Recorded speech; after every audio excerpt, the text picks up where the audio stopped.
Now, the other writer that I want to mention is Yitzchak Leibush Peretz. And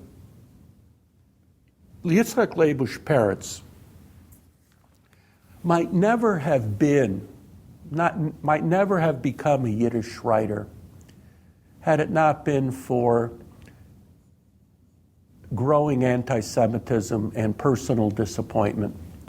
Unlike Mendele or Shalom Aleichem, Peretz came from a Polish milieu. Mendele came from White Russia. Shalom Aleichem came from Ukraine. Peretz came from Zamość in Poland. He was a lawyer. He wrote Polish and Hebrew, no interest in Yiddish. Unhappy first marriage. Then he was disbarred. And he fell into a depression. And when Shalom Aleichem started a Yiddish literary journal, the Yiddische Volksbibliothek, in 1888, and Shalom Aleichem then crowned Mendele as the grandfather of Yiddish literature. What does it mean when Shalom Aleichem says Mendele is the grandfather of Yiddish literature? Like, duh, has he heard of the Baba Buch? Has he heard of the Tzenerena? Has he heard of the Maisa Buch? Has he heard of the Purim spiels that date back centuries, not to mention all the popular Yiddish writers? Shalom Aleichem is acting as if Yiddish literature has never existed. But what does that mean when he says that Mendele is the Zayde? He says this in the introduction to Stempenu, a wonderful book about Jewish klezmer musicians. It means that Shalom Aleichem is deciding that Yiddish literature has just begun, and Mendele is the beginner, and Shalom Aleichem is following in his footsteps. Shalom Aleichem, in effect, is saying, okay, now Yiddish literature is really beginning. It's serious. We're doing the real thing. Mendele is number one. I'm number two. And in 1888, Shalom Aleichem asks all comers to send poetry to this new journal he's founded, which he did before he lost all his money in the stock market crash, losing his father-in-law's money.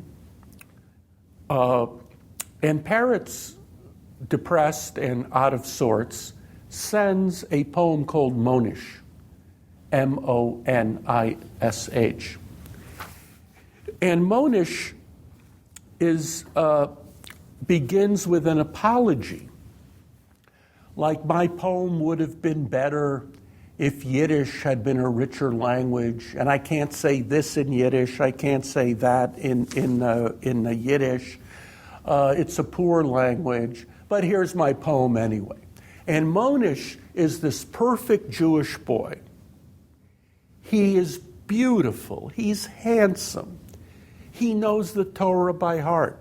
Every rich father wants his daughter to marry Monish.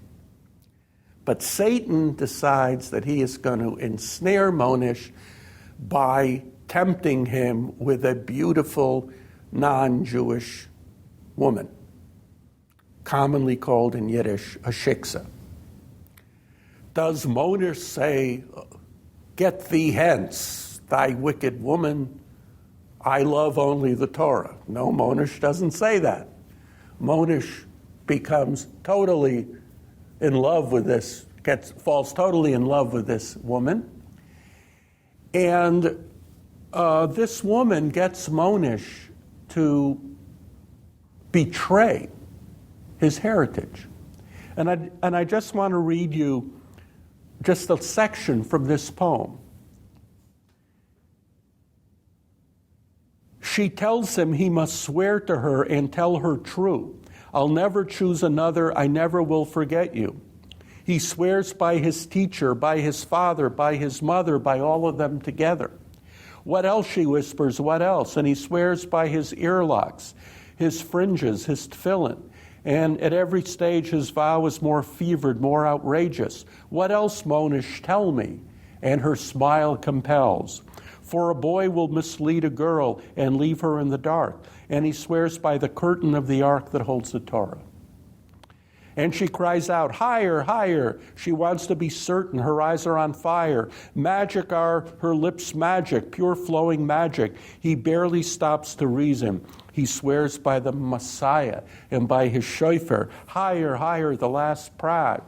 He sinfully speaks the name of God, the forbidden name of God, and is struck by the thunder of his rod. Laughter in Gehenna, a reek of sulfur in the room, and fast as a bowshot, he flies through the air on a broom. Now,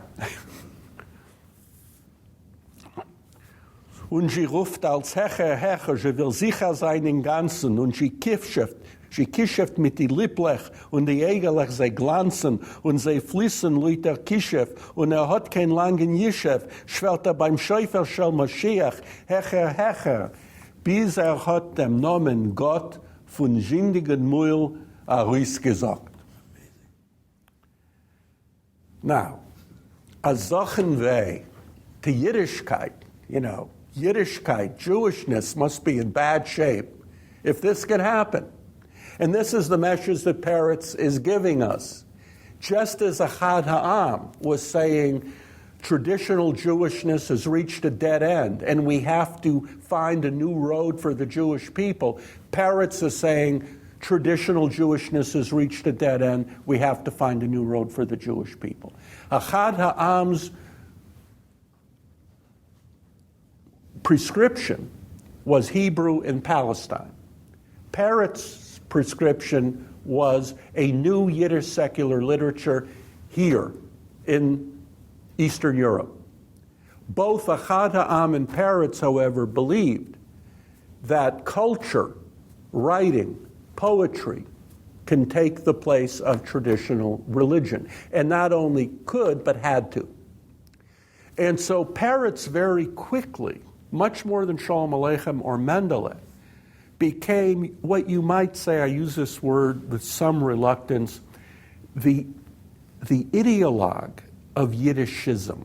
Now, Peretz was not an ideologue, but Peretz developed this notion of Yiddishism as the bridge that could recycle, elevate, and reshape traditional Jewish texts, the whole treasure of the Bible, the whole treasure of the Talmud, of Chazal, of Midrash, of Jewish secular writing from the whole diaspora, and turn that into a modern culture which would be a bridge to European humanism, and enable the Jews to live as modern Jews in Europe with a culture, theater, opera, literature, poetry, that would enable them to get the respect of their non-Jewish neighbors. And of course, the implication was that if the Jews are living in Europe